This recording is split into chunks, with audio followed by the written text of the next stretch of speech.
Hello and welcome back बच्चों। आज हम लोग स्टार्ट करने वाले हैं न्यू चैप्टर जिसका नाम है परम्यूटेशन एंड कॉम्बिनेशन। बाइनोमियल के बाद का ये चैप्टर है और इन दोनों में खास बात यह है, बाइनोमियल एंड परम्यूटेशन कॉम्बिनेशन में कॉमन चीज़ एनसीआर होता है। एनसीआर का मतलब होता है एन डिफरेंट थिंग में से आर डिफरेंट थिंग को सेलेक्ट करना। क्या होता है? एनसीआर। ठीक है, तो वहाँ भी मैंने बताया था कि एनसीआर का मतलब क्या होता है, एन डिफरेंट थिंग में से आर डिफरेंट थिंग को सेलेक्ट करना। एनसीआर का मतलब सेलेक्शन ओनली। एनसीआर के पहले आपको फैक्टोरियल मैंने बताया था। ठीक है, एक बार और देख लो फैक्टोरियल का क्या मतलब है। तो फैक्टोरियल का मतलब मैंने वहाँ पे बताया था कि product of first and natural number. यहाँ भी वही है, आप देख सकते हो। फैक्टोरियल एन का मतलब है 1 into 2 into 3 into 4 up to n. जैसे एग्जाम्पल है, फैक्टोरियल 2 का मतलब 1 इंटू 2 है, फैक्टोरियल 3 का मतलब 1 इंटू 2 इंटू 3 है, फैक्टोरियल 4 का मतलब 1 इंटू 2 इंटू 3 इंटू 4 है, एंड सो ऑन। ठीक है, चलो बच्चों एक क्वेश्चन करते हैं और समझते हैं। फैक्टोरियल पे बेस्ड क्वेश्चन कुछ करते हैं, समझते हैं फैक्टोरियल कैसे ऑपरेट किया जाता है। चलो बच्चों फैक्टोरियल पे एक क्वेश्चन करते हैं। मैं क्वेश्चन लिख देता हूँ। क्वेश्चन है if a n equal n upon n plus 1। ये फैक्टोरियल में है, नीचे वाला। देन आपको निकालना है, क्या निकालना है? Summation of n equal 1 to 50 a n is equal to what. Basically आपको ये कैलकुलेट करना है, ये कैलकुलेट करना है। ठीक है, ओके करते हैं। तो आपको ये सॉल्व करना है एन इक्वल 1 से लेके 50 तक ए एन। और ए एन के बारे में आपको पता है, ए एन क्या है, लिखते हैं एक बार। ए एन है n upon factorial n plus 1।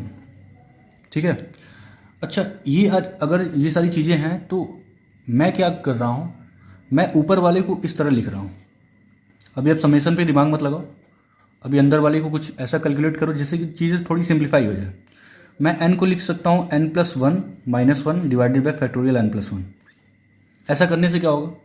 ऐसा करने से कुछ खास होगा। क्या खास होगा ये मैं बता दूँ। अगर हम इसको अलग अलग लिख दें, इसके बाद समेसन n इक्वल 1 से लेके 50, इसको मैं अलग अलग लिख रहा हूँ। तो यहाँ पे मैं लिख सकता हूँ n plus 1 divided by factorial n plus 1 और minus 1 upon factorial n plus 1। ये मैं लिख सकता हूँ। समेसन दोनों में है, अभी मैंने ऑपरेट नहीं किया है। अच्छा इसके बाद आप क्या लिख सकते हो? देखो ये तो आपको पता है कि फैक्टोरियल 5 को हम लिख सकते हैं 5 फैक्टोरियल 4। ये मैंने बाइनोमियल में बताया था। और यहाँ भी आपको पता है फैक्टोरियल 2 को या फैक्टोरियल 3 को लिख सकते हो आप 3 फैक्टोरियल 2। सेम गोज अगर यहाँ पे क्या है n प्लस 1 है, यहाँ पे क्या है n प्लस 1 है। तो अगर n प्लस 1 है तो मैं इसको क्या लिख सकता हूँ? मैं इसको क्या लिख सकता हूँ? यहाँ पे देखो, दिमाग लगाओ। समेसन n इक्वल 1 मैंने लिख दिया और यहाँ पे 50 लिख दिया। ठीक है, क्या मैं इसको इस तरफ भी लिख सकता हूँ? n प्लस 1 नीचे से मैं n प्लस 1 बाहर निकाल रहा हूँ तो अंदर क्या होगा, एक कम हो जाएगा। जैसे आप देख सकते हो कि 5 अगर बाहर निकाल रहे हो तो फैक्टोरियल के अंदर एक कम हो जा रहा है, 4 हो जा रहा है। तो यहाँ अगर n प्लस 1 बाहर निकालते हैं तो अंदर क्या बचेगा? फैक्टोरियल n बचेगा। माइनस, इसको मैं ब्रैकेट में कर लेता हूँ अभी। ये क्या हो गया? 1 upon factorial n plus 1। I hope इतनी बातें समझ में आई होगी। अब इसके बाद देखो n प्लस 1 कैंसिल आउट हो गया। तो फाइनली बचा क्या? समेसन में n इक्वल 1 से लेके 50, यहाँ पे बचा 1 अपॉन फैक्टोरियल n और यहाँ पे बचा minus 1 upon factorial n plus 1। ठीक है, ये बचा। अच्छा इसके बाद आपको करना क्या होगा? ये चीज़ें कुछ सिंप्लीफाई हो गई। अब देख सकते हो यहाँ पे, अगर आप दिमाग लगाते हो, यहाँ पे n है और यहाँ पे फैक्टोरियल के अंदर एक ज़्यादा है। ठीक है, मीन्स अगर यहाँ पे मैं 1 पुट करता हूँ तो यहाँ क्या आएगा? 2। तो ऐसी समेसन का मतलब आपको पता है, समेसन का मतलब होता है सम करना। ठीक है, क्या होता है? सम करना। तो इसके बाद यहाँ पे देखो मैं क्या करूँ, n इक्वल 1 से लेके 50 तक वैल्यू रखना है मुझे। n इक्वल 1 रखूँगा, फिर 2 रखूँगा, फिर 3, ऐसे करके आप 50 तक जाओगे। ठीक है, तो मैं पहले n इक्वल 1 पुट कर रहा हूँ। 1 पुट करने से क्या होगा? ये होगा 1 upon factorial 1 upon factorial 1 minus 1 upon factorial 2, ये होगा पहले ब्रैकेट में। अगर हम, अच्छा आपको पता है समेसन का मतलब प्लस होता है। अगर n इक्वल 2 पुट करूँ तो यहाँ क्या होगा? यहाँ होगा 1 अपॉन फैक्टोरियल 2, अच्छा माइनस 1 अपॉन फैक्टोरियल 3 प्लस, फिर ये चीज़ें कंटिन्यू होंगी। अगर n इक्वल 3 पुट करते हैं तो यहाँ पे क्या होगा? 1 upon factorial 3 minus 1 upon factorial 4। ऐसी चीज़ें आगे बढ़ेंगी। ठीक है ना। बढ़ते बढ़ते कहाँ जाएगा, जब हम n की जगह 50 रखेंगे तो यहाँ क्या मिलने वाला है, 1/50 और माइनस 1/51 ये मिलने वाला है फाइनली। अब अगर थोड़ा सा ऑब्जर्व करो तो ये है -1/2 और ये है +1/2। अगर सबको ऐड कर दिया जाए तो ये इससे कैंसिल आउट हो जाएगा, ये इससे कैंसिल आउट हो जाएगा, ये अपने बाद वाले से, ये 1/50 अपने पहले वाले से कैंसिल आउट हो जाएगा। तो फाइनली बच क्या रहा है, फाइनली जो बच रहा है वो क्या है, 1/1 माइनस 1/51। तो ये क्या रहेगा, फैक्टोरियल 1 ही होता है, तो 1 माइनस 1/51। इसको इस तरह भी लिख सकते हो, फैक्टोरियल 51 माइनस 1/51। ये आपका आंसर है, ठीक है। ओके आगे बढ़ते हैं। अगला टाइटल बच्चों, exponent of prime p in factorial n. अब इसका क्या मतलब है, एक्सपोनेंट का मतलब होता है पावर। आपको देखना है power of prime p in factorial n, ठीक है। एन पता है आपको क्या होता है, एन जो है नेचुरल नंबर होता है।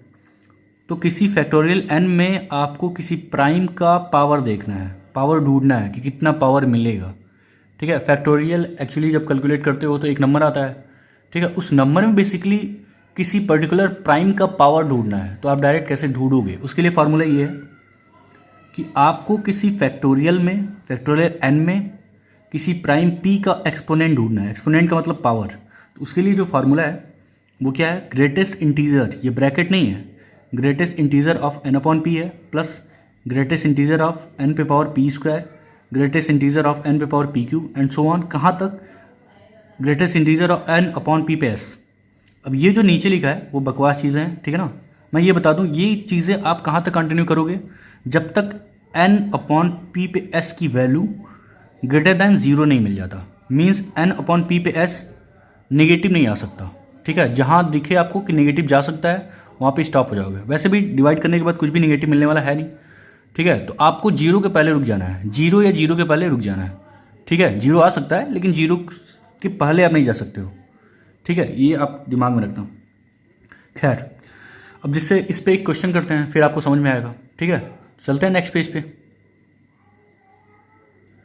जैसे अगर मुझे ढूंढना है, क्या ढूंढना है, अगर मुझे ढूंढना है, जैसे क्वेश्चन है द एक्सपोनेंट, मुझे एक्सपोनेंट ढूंढना है ऑफ 3, किसका, 3 का, इन फैक्टोरियल 100, ठीक है। फैक्टोरियल 100 में मुझे 3 का एक्सपोनेंट ढूंढना है। तो मैं लिखूंगा कैसे, मैं कैसे लिखूंगा, एक्सपोनेंट ऑफ 3 ढूंढना है इन फैक्टोरियल 100, इक्वल किसके होगा, मैं कलर चेंज करता हूँ, ठीक है।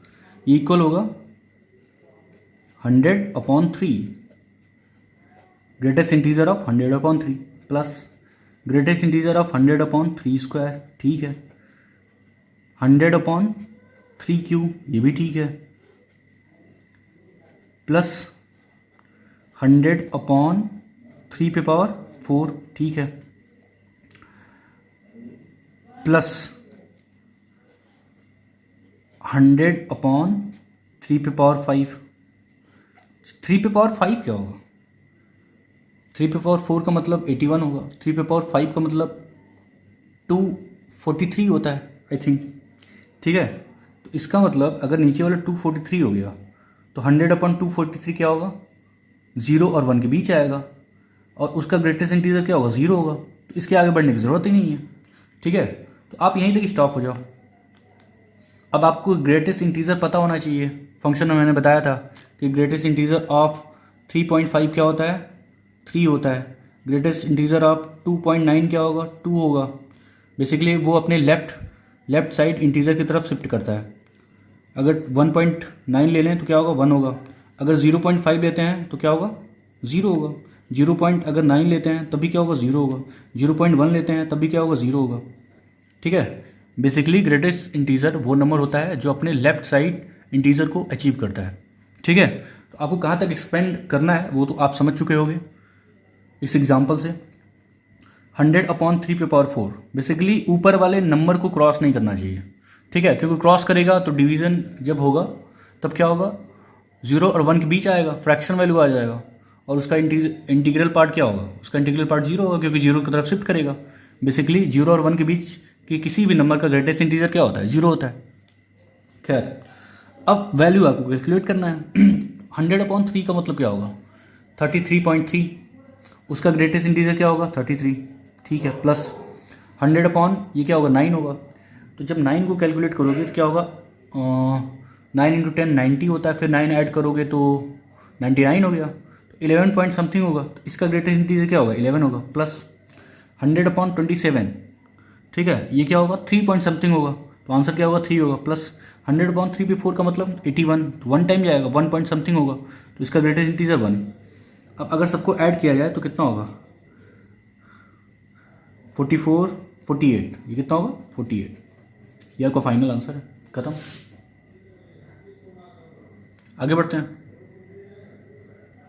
एक और क्वेश्चन कर लेते हैं इससे, ताकि आपके फंडे थोड़ा और क्लियर हो जाए। यहीं पे कर लेते हैं। अगला जो क्वेश्चन है वो क्या बोल रहा है, द एक्सपोनेंट ऑफ 15। आपको ढूंढना है the exponent of 15 in factorial 100। अब इसमें ढूंढना है आपको, ठीक है ना। अच्छा, अगर ये ढूंढना है तो 15 तो प्राइम नहीं होता है, ठीक है, 15 तो प्राइम नहीं होता है। लेकिन आपको पता है 15 किससे मिलकर बना होता है, 15 5 × 3 से मिलकर बना होता है। तो इसका मतलब ये है कि अगर 15 कैलकुलेट करना है, 15 का अगर एक्सपोनेंट आपको देखना है, मतलब 15 का अगर पावर देखना है, तो आपको 5 का पावर देखना पड़ेगा और 3 का पावर देखना पड़ेगा, ठीक है। मान लो 5 का पावर आ गया 10 और 3 का पावर कुछ आया, मान लो 20 आया। तब अगर इन दोनों में मुझे 15 का पावर देखना है कि 15 का पावर कितना बन रहा है, तो जो दोनों कॉमन होगा पावर वही तो लोगे, तभी तो ये बेस जो है मल्टीप्लाई होंगे। अगर पावर सेम होगा तभी बेस क्या होगा, आपस में मल्टीप्लाई होगा। तो आपको 3 पे 20 से मतलब नहीं है, क्योंकि 5 पे 10 है। तो जो दोनों की पावर में से जो मिनिमम होगा वही 15 का पावर बनाएगा, 15 का एक्सपोनेंट होगा, वही आपका रिक्वायर्ड जो है एक्सपोनेंट होगा। तो यहाँ से क्या लेना है, 5 पे 10 लेना है, और यहाँ से क्या लेना है, 3 पे 10 लेना है, तभी तो 15 पे 10 बनेगा। मीन्स आपको अलग अलग एक्सपोनेंट ढूंढना है, उसके बाद क्या करना है, दोनों के एक्सपोनेंट का मिनिमम वैल्यू ले लेना है, वो आपको 15 पे एक्सपोनेंट बना के दे देगा, ठीक है। आई होप समझ में आया होगा। चलो इसको कर लेते हैं, पहले जल्दी से ख़त्म करते हैं। तो 15 का अगर एक्सपोनेंट ढूंढना है आपको तो क्या करना पड़ेगा, 5 का ढूंढना पड़ेगा और 3 का ढूंढना पड़ेगा। तो चलो 1 बाई 1 करते हैं। पहले 5 का ढूंढते हैं। तो 5 का ढूंढना है तो क्या करना पड़ेगा आपको, लिखते हैं एक्सपोनेंट ऑफ 5 ढूंढना है इन फैक्टोरियल 100। क्या करना पड़ेगा, रूल वही है, सिंपल सा रूल है। क्या करना पड़ेगा, 100/5 करना पड़ेगा ग्रेटेस्ट इंटीजर के अंदर, प्लस 100/5 का स्क्वायर करना पड़ेगा, फिर 100/5 का क्यू आएगा। बट रुक जाओगे ना आप, क्योंकि 5 का क्यू क्या होता है, 125। 125 100 से ज़्यादा होता है, तो अगर डिवाइड होगा तो 0 और 1 के बीच वैल्यू आएगा, जिसका ग्रेटेस्ट इंटीजर क्या होगा, 0 होगा। इसका मतलब यहाँ पे स्टॉप हो जाओ, ठीक है। और फाइनल आंसर क्या मिलने वाला है, 100/5 20, 20 का ग्रेटेस्ट इंटीजर 20, ठीक है, प्लस 100/25 क्या आएगा, 4 आएगा। टोटल कितना हो गया, 24। तो ये हो गया एक्सपोनेंट ऑफ 5 इन 100 फैक्टोरियल। आगे बढ़ो, अब अगला क्या ढूंढना है, एक्सपोनेंट ऑफ 3 इन 100 फैक्टोरियल। तो क्या होगा, आई थिंक ये निकाल चुके हो ऊपर, हम लोग एक्सपोनेंट ऑफ 100 ही ढूंढे थे, कितना आया था 48। तो यहाँ पे डायरेक्ट लिख दो 48, ठीक है। अब देखो एक्सपोनेंट ऑफ 5 कितना आया, जैसे मान लो मैंने एक एग्जांपल लिया था, एक्सपोनेंट यहाँ अगर 5 पे 10 आया था, 3 पे 20 आया था, तो हम पावर का क्या ढूंढे थे 15 के लिए मिनिमम। तो यहाँ भी एक पावर कितना आया है 24, एक पावर कितना है 48। तो 15 बनाने के लिए इन दोनों का मिनिमम लेना पड़ेगा, तभी तो कॉमन होगा। तो रिक्वायर्ड आंसर क्या होगा, रिक्वायर्ड आंसर अगर मैं ये कहूँ कि एक्सपोनेंट ऑफ 15 क्या होगा, एक्सपोनेंट ऑफ 15 क्या होगा भाई, तो क्या होगा, मिनिमम ऑफ 24 एंड 48। बच्चे को पता है 24 और 48 का मिनिमम क्या होगा, 24। ये आपका आंसर है। आई होप बच्चों आपको समझ में आया होगा इन दो प्रॉब्लम से। आगे बढ़ते हैं।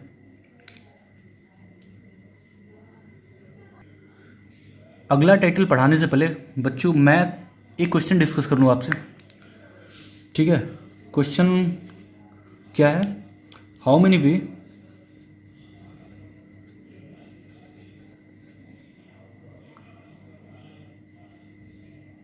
3 digit number can be formed by using 1 2 3। ये क्वेश्चन है, ठीक है। जो अगला टाइटल है इससे रिलेटेड, इसलिए पहले क्वेश्चन को समझते हैं क्योंकि थ्योरी पार्ट तो आसान होता है, ठीक है। यहाँ पे इस टॉपिक में ये प्योरली क्या है, प्योरली रीजनिंग है, इसमें मैथ का कोई योगदान नहीं है क्योंकि कैलकुलेशन के नाम पे कुछ भी नहीं है। आपको यहाँ पे इस चैप्टर में कैलकुलेशन करना ही नहीं है, ये ऑल अबाउट रीजनिंग है। तो रीजनिंग जिसको समझ में आता है, जिसका दिमाग तेज़ी से चलता है, वो इस चीज़ को बहुत ही अच्छे तरीके से समझ पाएगा। और दूसरी बात ये है कि अगर आप रोज़मर्रा की जो है ज़िंदगी में कुछ चीज़ों को ऑब्जर्व करते हैं, ठीक है, ऊट पटांग काम करते हैं, जैसे कुछ सेलेक्ट करना, कुछ कैप्टनसी वगैरह, जैसे क्रिकेट खेलते हो वहाँ पे कैप्टन चुनना है, प्लेयर चुनना है, तो सिलेक्शन करना है, फिर अरेंज करना है, ऐसा कुछ, ठीक है ना। तो वही चीज़ है यहाँ पे डिस्कस करना है, उन्हीं सब चीज़ों के बारे में हम लोग को डिस्कस करना है यहाँ पे। तो खैर इस क्वेश्चन से समझते हैं कि मैं बताना क्या चाह रहा हूँ आप लोगों को। यहाँ पे क्या है, how many with 3 digit number can be form by using 1 2 3। अब 1 2 3 को लेके आप 3 डिजिट कितने नंबर बना सकते हो, ये आपको सोचना है, ठीक है। तो ये तो आसान चीज़ है। आप कहोगे सर 1 2 3 की यूज़ करके एक तो 1 2 3 ही बनेगा, दूसरा बन सकता है कि 1 3 2, अच्छा तीसरा बन सकता है 2 1 3, चौथा बन सकता है 2 3 1, पाँचवा बन सकता है 3 1 2 और छठवा बन सकता है 3 1 2। ये बन सकता है 3 2 1 क्योंकि 1 2 तो रिपीट होएगा ना, ये 2 है और ये 1 है। इसका मतलब ये है कि 3 डिजिट को यूज़ करते हुए 3 डिजिट नंबर आप कितना कंस्ट्रक्ट कर सकते हो, 6। तो आपका आंसर क्या होगा, आपका आंसर होगा 6, ठीक है। ये तो इजी था, इसके लिए कोई रूल पढ़ने की ज़रूरत ही नहीं है।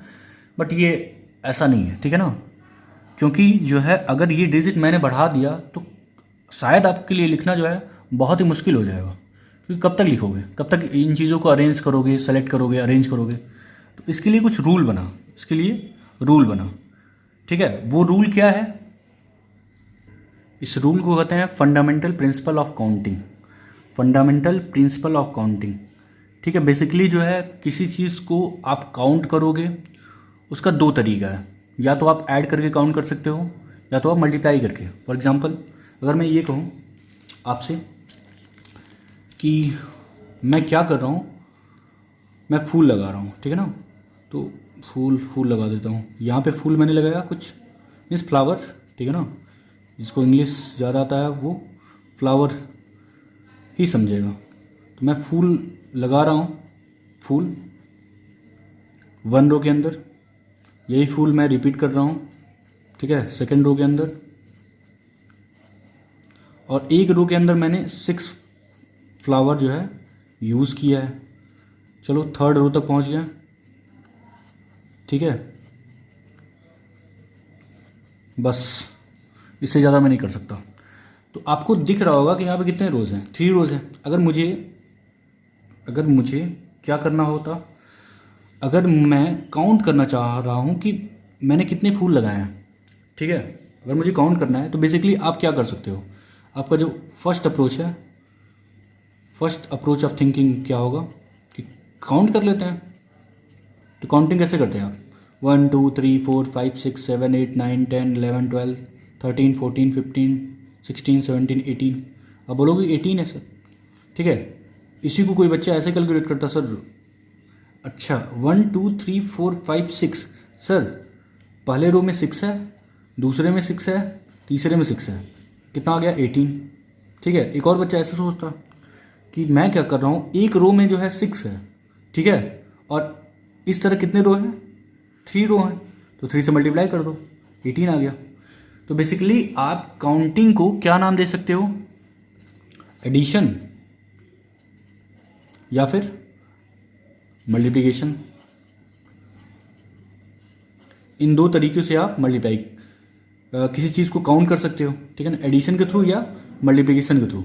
आप किसी भी चीज़ को क्या कर सकते हो, काउंट कर सकते हो, ठीक है। तो यहाँ पे काउंटिंग ही सीखना है और कुछ नहीं करना है, पूरे चैप्टर में काउंटिंग ही सीखना है, ठीक है। नंबर ऑफ वेज निकालना है, हर क्वेश्चन में देगा how many number, how many veg, ठीक है। तो बेसिकली आपको काउंटिंग करना है। काउंटिंग करने का जो तरीका है वो क्या है, बेसिकली आप काउंटिंग दो तरीके से कर सकते हो, एक एडिशन प्रिंसिपल के थ्रू, एक मल्टीप्लिकेशन प्रिंसिपल के थ्रू। ठीक है, उसी चीज़ को नाम दिया गया है फंडामेंटल प्रिंसिपल ऑफ काउंटिंग। तो चलो बच्चों देखते हैं ये होता क्या है, एक बार पढ़ लेते हैं डेफिनेशन। पढ़ते हैं क्या है फंडामेंटल प्रिंसिपल ऑफ मल्टीप्लिकेशन क्या है। If there are two jobs such that one of them can be completed in m ways and when it has been completed in any one of these m ways, second job can be completed in n ways, then the two jobs in succession can be completed in m cross n ways। Basically ये बोलना चाह रहा है कि जो है अगर कोई जॉब है जो m वे से क्रिएट हो रहा है और वही जॉब अगले स्टेप में n वेज से कंप्लीट हो रहा है, तो the number of ways of completing that job will be m into n. ठीक है, अभी क्वेश्चन के थ्रू आप समझोगे, कोई दिक्कत नहीं है, प्रिंसिपल गया भाड़ में। ठीक है, आगे बढ़ते हैं, दूसरा इसका डेफिनेशन देखते हैं। सेकंड डेफिनेशन क्या बोल रहा है, फंडामेंटल प्रिंसिपल ऑफ एडिशन है ये क्या बोल रहा है, if there are two jobs such that they can be performed independently. ये वर्ड दोनों को डिफर कर देता है, मल्टीप्लिकेशन एंड एडिशन को, in m and n ways respectively, then either of the two jobs can be performed in m plus n ways. अब यहाँ पे क्या है, यहाँ पे भी दो जॉब है, दो स्टेप में जॉब है, जॉब एक ही है, दो स्टेप में है। ठीक है, लेकिन दोनों इंडिपेंडेंटली है, दोनों क्या है, इंडिपेंडेंटली है, एक दूसरे पे डिपेंड नहीं है, इंडिपेंडेंट है। तो जहाँ इंडिपेंडेंट वाला वर्ड यूज़ होगा या फिर किसी जॉब को आपको प्रिफर करना पड़ेगा आइदर दिस और दिस, तो वहाँ पे क्या होगा, वहाँ पे आप एडिशन प्रिंसिपल यूज़ करोगे, मीन्स ऐड करोगे।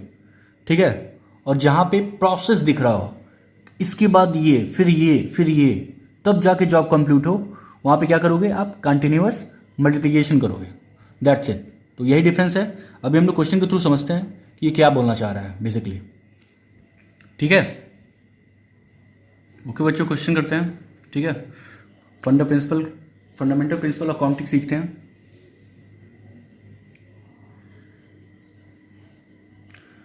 ओके बच्चों, क्वेश्चन करते हैं, सीखते हैं fundamental principle of counting. Question से ही सीखते हैं। क्वेश्चन है,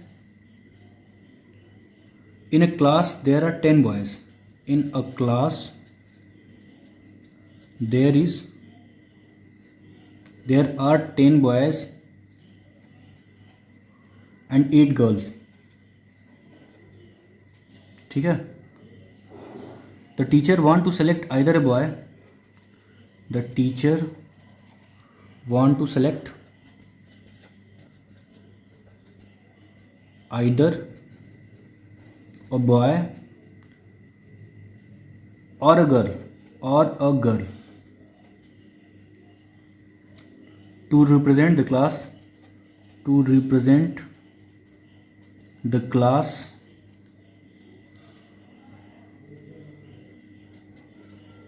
in a function.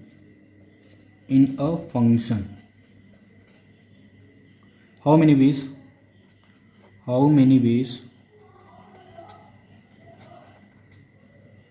this selection be done?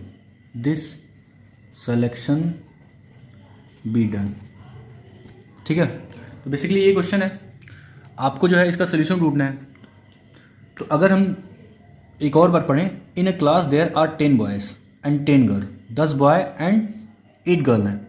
The teacher want to select either a boy, यहाँ पे ध्यान दो, आइदर अ बॉय और, ये वर्ड ही डिफ्रेंशिएट करेगा कि आपको ऐड करना है या फिर मल्टीप्लाई करना है, और a girl to represent the class in a function. How many ways this selection be done. तो आप टीचर बन जाओ। ठीक है, आपके सामने अगर 10 बच्चे हों और 8 गर्ल हों, ठीक है, और आपको क्या करना है, आपको सेलेक्ट करना है, या तो आप बॉय को सेलेक्ट करो, एक ही बच्चे को सेलेक्ट करना है, या तो आप बॉय को सेलेक्ट कर लो या फिर गर्ल को सेलेक्ट कर लो। ठीक है, want to select either a boy, या तो एक बॉय सेलेक्ट करोगे या फिर गर्ल सेलेक्ट करोगे उस फंक्शन में। मान लो एंकरिंग कराना है, तो एंकरिंग के लिए उन 18 बच्चों में से आपको या तो बॉय को सेलेक्ट करना है या तो गर्ल को सेलेक्ट करना है। ठीक है, और एक को सेलेक्ट करना है ताकि वो फंक्शन को क्या करे, रिप्रेजेंट कर पाए। ठीक है, how many ways this selection B done.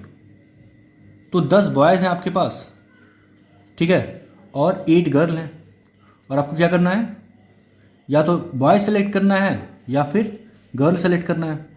तो 10 बॉय में से अगर मैं सेलेक्ट करूं एक लड़का, तो कितने तरीके से सेलेक्ट कर सकता हूं? 10 तरीके से। और का मतलब क्या होगा? आइदर दिस और दिस। और का मतलब प्लस होता है, ठीक है भाई। 10 बच्चों में से एक बच्चा मैं 10 तरीके सेलेक्ट कर सकता हूँ, ठीक है ना। 10 बच्चों में से एक किसी को उठा लो, 10 तरीके हैं, मैं किसी भी बच्चे को सेलेक्ट कर सकता हूँ, उसके 10 तरीके हैं। 8 गर्ल्स में से आप एक गर्ल्स को जो है कितने तरीके से सेलेक्ट कर सकते हो? 8 तरीके से। टोटल आंसर क्या होगा? 18, ठीक है। बेसिकली इसको करने का एक और तरीका है कि अगर आप सिंबल में जाएं तो 10 बच्चे में से 10 बॉयज़ में से एक बच्चा सेलेक्ट करना है, मतलब एक बॉय सेलेक्ट करना है, तो 10C1 होगा प्लस, और का मतलब होता है प्लस, और 8 गर्ल में से आपको एक गर्ल को अगर सेलेक्ट करना हो तो 8C1 तरीका होगा, ठीक है ना। 10C1 का मतलब क्या होगा? 10, 8C1 का मतलब क्या होगा? 8, टोटल 18। अभी हम लोग समझेंगे NCR क्या होता है, हालांकि बाइनोमियल मैंने बताया था, ठीक है। चलो नेक्स्ट क्वेश्चन करते हैं। ओके बच्चों, नेक्स्ट जो क्वेश्चन है वो देख लो। There are 3 candidates for a classical, 5 for mathematics and 4 for natural science scholarship. How many ways that can be done? How many ways that can be done? अब देखो, एक स्कॉलरशिप के लिए क्या हो रहा है कि 3 कैंडिडेट जो है क्लासिकल के लिए आ गए हैं, 5 कैंडिडेट जो है मैथमेटिक्स के आ गए हैं, और 4 कैंडिडेट नेचुरल साइंस के आ गए हैं। तो आप जो स्कॉलरशिप दोगे या कोई अगर संस्था स्कॉलरशिप दे रहा है तो कितने वेज से जो है स्कॉलरशिप दे सकता है? तो ये क्वेश्चन कैसा है कि आपके पास 3 कैंडिडेट जो हैं वो किसके हैं? क्लासिकल के लिए, ठीक है। 5 जो है कैंडिडेट वो किसके लिए हैं? मैथमेटिक्स डिपार्टमेंट से, और 4 जो है नेचुरल साइंस से हैं। तो आप कितने तरीके से इन बच्चों को स्कॉलरशिप दे सकते हो, ठीक है। तो बहुत ही सिंपल है ना कि अगर सबको स्कॉलरशिप देना है, ठीक है, अलग अलग तरीके से, तो स्कॉलरशिप कोई पा सकता है, ये भी, ये भी, ये भी, ठीक है, पा तो सकते हैं, लेकिन कितने तरीके से आप स्कॉलरशिप दे सकते हो?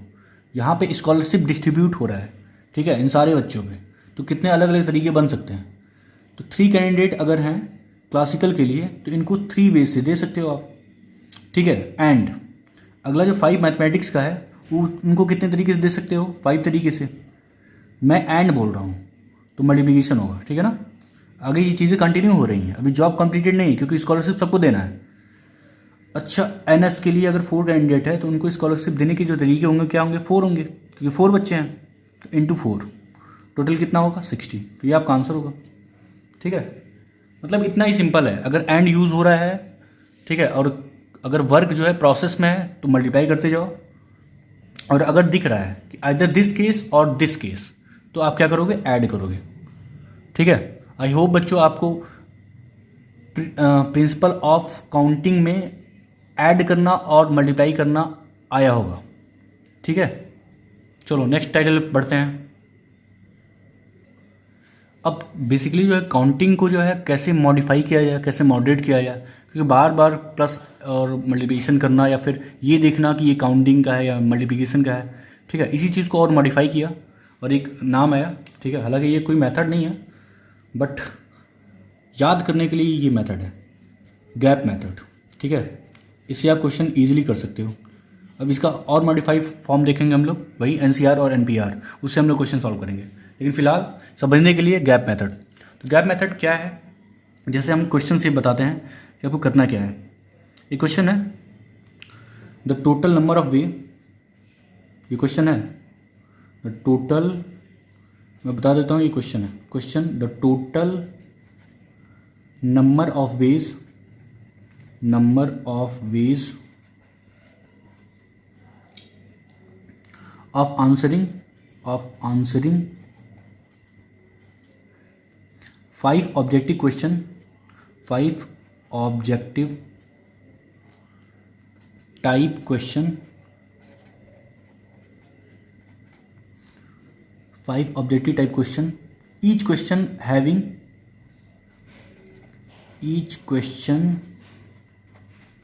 having 4 choices, 4 choices, ये क्वेश्चन है, ठीक है। अब है क्या, आपके पास 5 क्वेश्चन है, ऑब्जेक्टिव टाइप के हैं, और हर क्वेश्चन के पास 4 ऑप्शन है, आपने देखा ही होगा ऑब्जेक्टिव टाइप के जो क्वेश्चन में उसमें 4 ऑप्शन होते हैं हमेशा ABCD।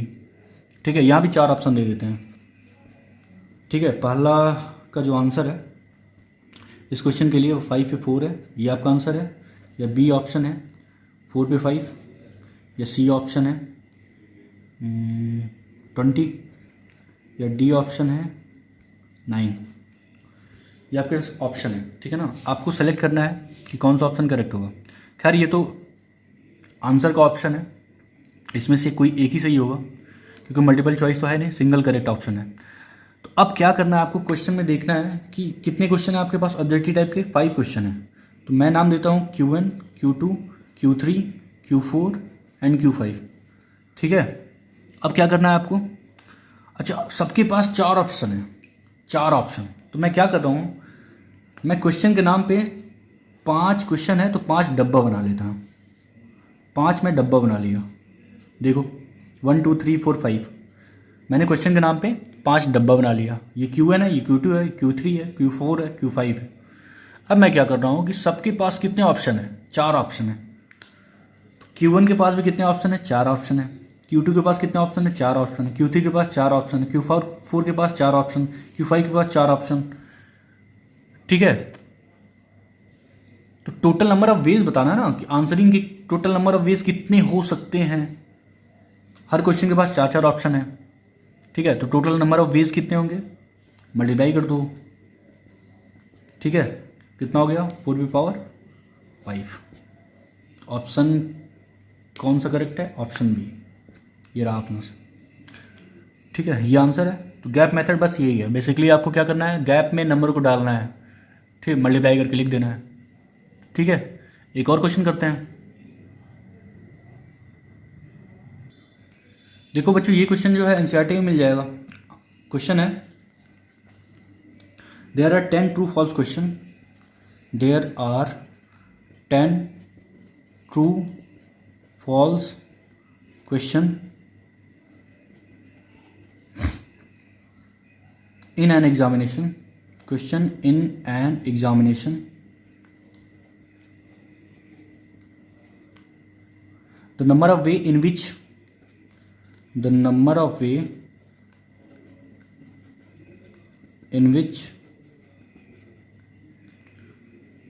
these question can be awarded. This question be answered not awarded. ठीक है,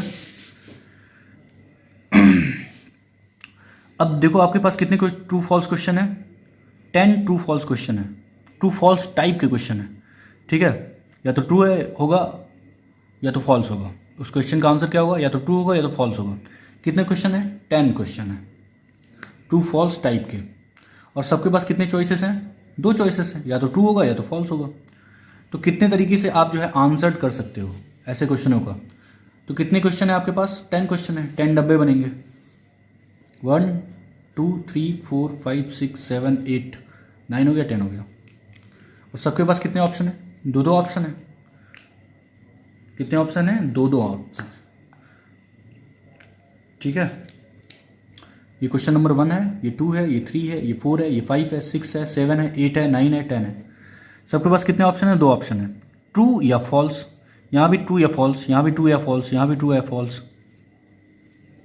आई होप आपको समझ में आ रहा होगा। तो कितने क्वेश्चन थे, 10 क्वेश्चन। 2 पे पावर कितना होगा, 10। ये आपका फाइनल आंसर है। एनसीईआरटी में भी क्वेश्चन है, आगे बढ़ते हैं। एक और क्वेश्चन करते हैं, ये बहुत ही कमाल का क्वेश्चन है। क्वेश्चन है, the number of veg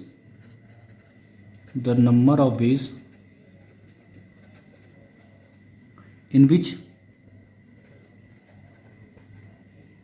and distinct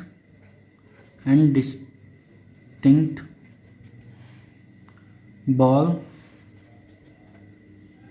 can be put into 3 boxes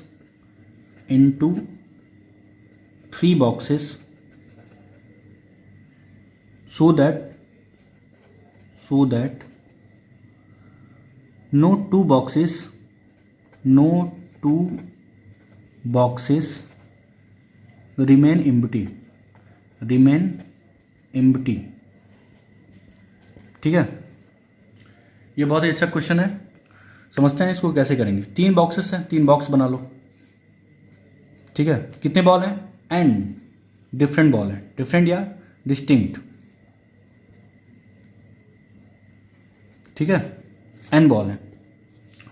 अच्छा, अब क्या करना है, एक कंडीशन दे दिया है, ठीक है। आपको बॉल इस तरह डालना है कि नो 2 बॉक्सेस रिमेन एम्प्टी। ये लाइन दिमाग में फिट कर लो, ठीक है। आपके पास ये केस दे दिया है कि कोई भी 2 बॉक्सेस एम्प्टी नहीं होना चाहिए, ठीक है। तो पहले सिंपल तरीके से आप सोचो, भूल जाओ कंडीशन अभी, ठीक है।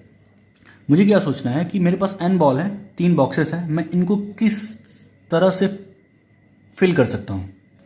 पहले बॉक्स में क्या आ जाएंगे, n जो है बॉल जाएंगे, क्योंकि आपके पास नंबर ऑफ बॉल कितने हैं, n बॉल हैं। अच्छा, दूसरे बॉक्स में n बॉल डाल सकते हो, तीसरे बॉक्स में n बॉल डाल सकते हो, आप ये आप कर सकते हो, ठीक है। लेकिन ऐसा करने से क्या होगा, ऐसा करने से होगा कि जब आप मान लो आप n की जगह 10 ले लिया मैंने, 10 बॉल है, मान लो मैंने इस बॉक्स में 10 बॉल डाल दिया, तो ये दोनों बॉक्स क्या हो जाएंगे, एम्प्टी रह जाएंगे। लेकिन आपके पास जो कंडीशन है वो क्या है, नो 2 बॉक्सेस रिमेन एम्प्टी, मतलब 2 बॉक्स जो है एम्प्टी नहीं रहना चाहिए। तो इसका मतलब ये है, ये तो आप कर सकते हो, बट ये है कि आपको वो केस हटाना पड़ेगा, जिसमें 2 बॉक्स एम्प्टी हो गए, ठीक है। तो आपका आंसर अगर ये कंडीशन नहीं होता तो क्या होता, n पे पावर 3 होता, n इंटू n क्या होता, n पे पावर 3 होता। बट क्या आपको हटाना पड़ेगा, वो वाला केस जिसमें 2 बॉक्स एम्प्टी हो जाएंगे। वो केस क्या हो सकता है, वो सिर्फ 3 केस हो सकता है। देखो, मान लो मैंने सारा बॉल इसमें डाल दिया, फर्स्ट बॉक्स में, बॉक्स नंबर 1 में डाल दिया, तो क्या हो जाएगा, 2 बॉक्स एम्प्टी हो जाएगा। एक केस ये हो सकता है। दूसरा, मान लो मैंने सेकेंड बॉक्स में n बॉल डाल दिया, ठीक है, बॉक्स नंबर 2 में डाल दिया, तो ये दोनों बॉक्स क्या हो जाएंगे, एम्प्टी हो जाएंगे। लेकिन आपको 2 बॉक्सेस एम्प्टी नहीं रखने देना है, ये भी एक केस हो सकता है। तीसरा ऑप्शन ये है कि आपने थर्ड बॉक्स में n बॉल को डाल दिया, बाकी दोनों एम्प्टी रह गए, तीसरा केस ये है, ठीक है। मतलब एक केस ये हो गया। तो इसका मतलब 3 ही एक ऐसे केस हो सकते हैं, 3 ही केस ऐसे हो सकते हैं जिसमें पॉसिबिलिटी है कि 2 बॉक्स क्या हो सकता है, एम्प्टी रह सकता है, ठीक है ना। तो क्या करना पड़ेगा, इन 3 केस को माइनस करना पड़ेगा, सारे केस में से इन 3 केस को हटाना पड़ेगा। तो फाइनल आंसर आपका ये है। आई होप बच्चों आपको ये क्वेश्चन समझ में आया होगा, इंपॉर्टेंट क्वेश्चन था, ठीक है। ओके, आगे बढ़ते हैं, एक और क्वेश्चन करते हैं बच्चों। अगला जो क्वेश्चन है वो ये है, क्या है, how many 5 letter words with और विदाउट मीनिंग, विथ और without meaning can be formed out of the letter of the word,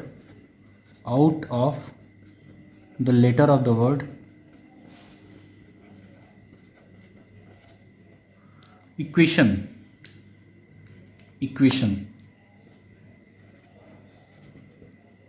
ठीक है। If repetition of the letter is not allowed, if the repetition of the letter is not allowed, if the repetition of the letter is not allowed, ठीक है। Basically ऐसे question में सिर्फ 2 case बन सकता है, या तो repetition of the letter is allowed और repetition of the letter is not allowed. Allowed not allowed 2 ही केस हो सकता है, या तो रिपीटेशन होगा क्वेश्चन में, या तो रिपीटेशन नहीं होगा, ठीक है। तो अब देखो, इक्वेशन जो वर्ड है इक्वेशन जो वर्ड है आपके पास उसमें कौन कौन से अल्फ़ाबेट यूज़ किए गए हैं, तो आपको दिख रहा होगा। ई है, कैपिटल लेटर में लिखते हैं, ई है, क्यू है, यू है, ए है, टी है, आई है, ओ है, एन है। कितने लेटर हैं? 1 2 का 3 4 5 6 7 8 लेटर यूज़ किए गए हैं। ठीक है, और 8 लेटर को यूज़ करते हुए आपको क्या बनाने हैं? 5 लेटर वर्ड बनाने हैं। 5 लेटर वर्ड क्रिएट करना है तो क्या करना पड़ेगा? 5 बॉक्स बना दो। लो जी, मैंने 5 बॉक्स बना दिया। 1 2 3 4 5। ठीक है, 8 लेटर है आपके पास और आपको 5 लेटर वर्ड बनाने हैं विथ मीनिंग और विदाउट मीनिंग। तो मीनिंग होने के बारे में नहीं सोचना है। अब ऐसा नहीं कि सर ऐसा वर्ड बन गया जिसका कोई मीनिंग नहीं है तो ये तो बकवास है। नहीं, मैथ की दुनिया में ये बकवास नहीं है। आपको बेसिकली कैलकुलेशन सीखना है। ठीक है, आपको इंग्लिश नहीं पढ़ना है। खैर, 8 लेटर से आपको 5 लेटर वर्ड यूज़ करना है। 8 लेटर है आपके पास। ठीक है, समझ जाओ कि 8 उंगलियां, आपके हाथ की 8 उंगलियां हैं आपके पास। अब एक उंगली यहाँ पे डाल दो। ठीक है, तो वो उंगली कौन सा हो सकता है? 8 उंगलियों में से तो कोई भी हो सकता है ना जो यहाँ पे डाल सकते हो आप। तो 8 तरीके हैं यहाँ पे डालने के। अगले के पास क्या ऑप्शन है? 7 ऑप्शन है। एक उंगली आपने यहाँ पे बैठा दी है। ठीक है, उसके बाद कितने उंगली बचेंगे आपके? 7 उंगली। 7 में से एक यहाँ बैठा दी है। फिर कितने बचे? 6। फिर कितने बचे? 5। फिर कितने बचे? 4। तो नंबर ऑफ वेज कितने हो जाएंगे? 8 × 7 × 6 × 5 × 4, जो भी आंसर है। ठीक है, मल्टीप्लाई कर लेना। तो बेसिकली यही है। बेसिकली ऐसे ही करना है आपको, ऐसे ही करना है। ठीक है, चलो बच्चों आगे बढ़ते हैं। ये तो समझ में आया ना? 8 लेटर है आपके पास और आपके पास 5 बॉक्सेस हैं। इनको भरने हैं अलग अलग तरीके से। तो मान लो आपके पास 8 लेटर है, आपने ई यहाँ पे डाल दिया। ई, मान लो मैंने ई को बैठा दिया यहाँ पे। और ये सिर्फ ई नहीं हो सकता है, क्यू भी डाल सकते हो यहाँ पे, यू भी डाल सकते हो, ए भी डाल सकते हो, टी भी डाल सकते हो, आई भी डाल सकते हो, ओ भी डाल सकते हो, एन भी डाल सकते हो। इसका मतलब ये है कि 8 ऑप्शन है यहाँ पे फिल करने के लिए। ठीक है, तो एक आपने मान लो डाल दिया, मान लो ई डाल दिया आपने, तो ई तो गायब हो जाएगा ना, क्योंकि रिपीटेशन नॉट अलाउड है। अब ई यहाँ पे एक बार आ गया तो यहाँ पे नहीं आएगा। अब कितने ऑप्शन बचेंगे? 7 ऑप्शन। इन 7 ऑप्शन में कुछ भी डाल सकते हो। यहाँ पे क्यू डाल सकते हो, यू डाल सकते हो, ए डाल सकते हो, टी डाल सकते हो, आई डाल सकते हो, ओ डाल सकते हो, एन डाल सकते हो। ठीक है, तो यहाँ 7 ऑप्शन, यहाँ 6, यहाँ 5, यहाँ 4। ये आपका आंसर। आई होप बच्चों ये समझ में आया होगा। चलो नेक्स्ट क्वेश्चन करते हैं। बेसिकली बच्चों गैप मेथड से बहुत सारे क्वेश्चन कर सकते हो आप, बट ये कि कब तक ये सारे जो है गैप बनेंगे, कितने बड़े गैप बनेंगे, फिर एक एक जो है नंबरों को फिलअप करोगे। ठीक है, तो ये लॉन्ग प्रोसीजर हो जाता है फिर। तो आप गैप मेथड से बेसिकली क्वेश्चन कर सकते हो, बट उसके बाद जो कॉन्सेप्ट आया वो है परम्यूटेशन एंड कॉम्बिनेशन। सबसे मॉडरेटेड फॉर्म यही था। क्या है? Permutation and combination. लिखते हैं परम्यूटेशन एंड कॉम्बिनेशन। चैप्टर का नाम भी यही है। तो परम्यूटेशन का मतलब क्या होता है? परम्यूटेशन का मतलब होता है, परम्यूटेशन का मतलब होता है अरेंजमेंट। ठीक है, एंड कॉम्बिनेशन का मतलब होता है सिलेक्शन ओनली। कॉम्बिनेशन का मतलब होता है सिलेक्शन ओनली। अब क्या है इन दोनों में डिफरेंस, वो मैं बता दूं आपको। जैसे मान लो मैं ABC ले लेता हूँ, ABC। ठीक है, मान लो ABC है आपके पास। अब क्या कर रहे हो कि मैं ABC में से एनी 2 को लेके अरेंज करना चाहता हूँ। इसको अरेंज करना चाहता हूँ और देखना चाहता हूँ कि ABC 3 डिफरेंट लेटर हैं, उनमें से 2 लेटर को लेके मैं कितने कितने डिफरेंट अरेंजमेंट बना सकता हूँ।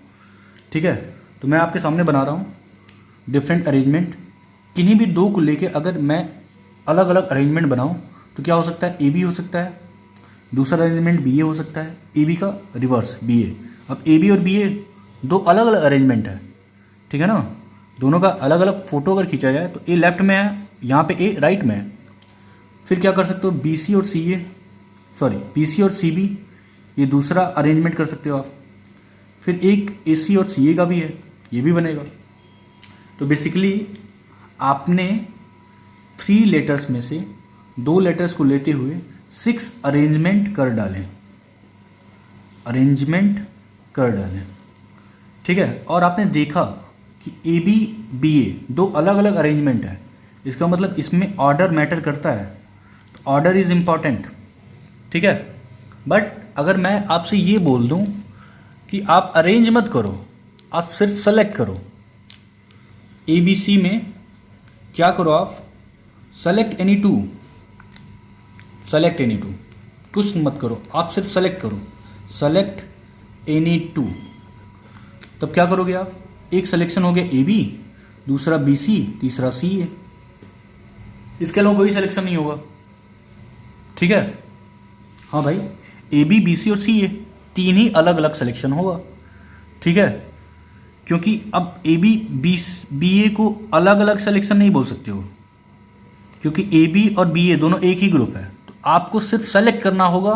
तो आपके पास कितने वेज होंगे, 3 वेज। और अगर अरेंज करना होगा तो कितने वेज होंगे, 6 वेज, ठीक है। और यहां पे आपने देखा order doesn't matter,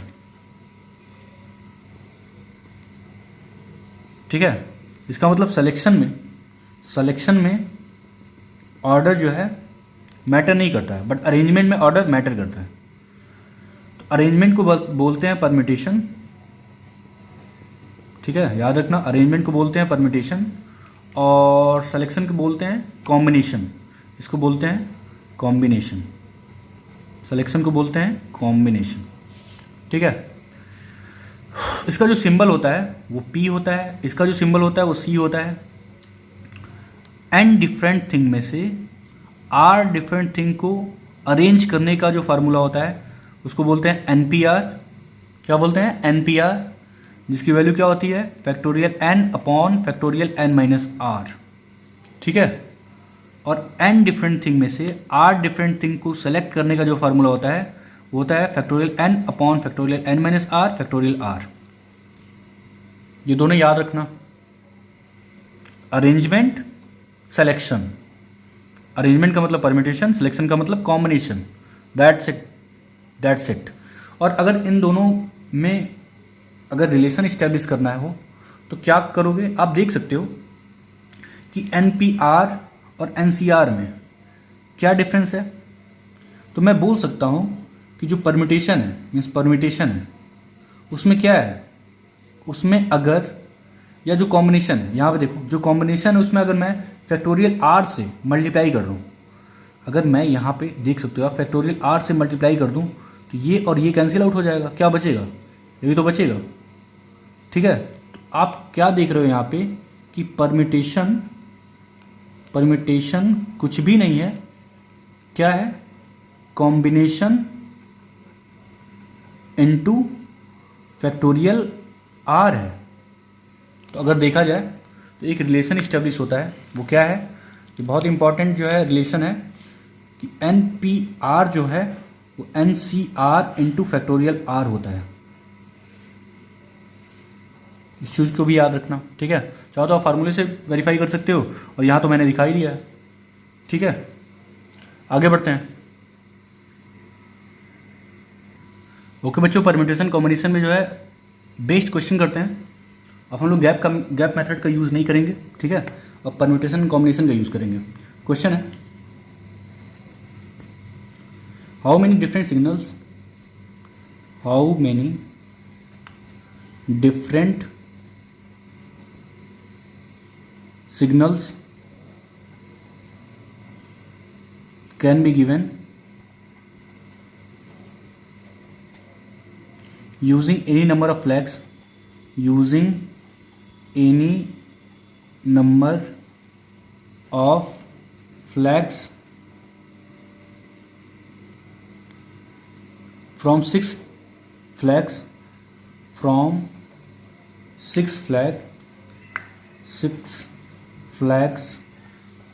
of different color, ठीक है। मतलब ये है कि आपको डिफरेंट कलर यूज करते हुए डिफरेंट कलर यूज़ करते हुए 6 फ्लैग में से, ठीक है,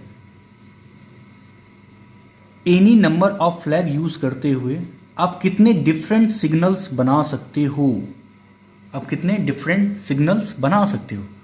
मैं आपसे ये पूछ रहा हूँ कि जैसे मान लो मेरे पास अगर रेड कलर का होता फ्लैग, ग्रीन कलर का होता, येलो कलर का होता, सिर्फ 3 पे मैं समझा रहा हूँ, ठीक है, तो मैं क्या कर सकता हूँ? अगर मुझे डिफरेंट सिग्नल्स दिखाना है, ठीक है, अलग अलग कितने जो मैं कॉम्बिनेशन बना सकता हूँ, कितने अलग अलग वेज क्रिएट कर सकता हूँ, तो मैं क्या कर सकता हूँ? मैं एक एक फ्लैग लूँगा पहले। मान लो 3 फ्लैग है आपके पास, flag number 1, flag number 2, flag number 1 है ये, फ्लैग नंबर 2 है, फ्लैग नंबर 3 है। मैं क्या कर रहा हूँ? मैं सिर्फ रेड फ्लैग को यूज़ कर रहा हूँ। एक कॉम्बिनेशन बना, मेरे पास रेड फ्लैग है, देखो एक सिग्नल मिल गया। दूसरा क्या कर सकता है? दूसरा ये कर सकता है मैं सिर्फ ग्रीन यूज़ करूँगा। तीसरा क्या बोल सकता है? मैं सिर्फ येलो यूज़ करूँगा। तो आप एक एक फ्लैग लेके कॉम्बिनेशन बना लिए।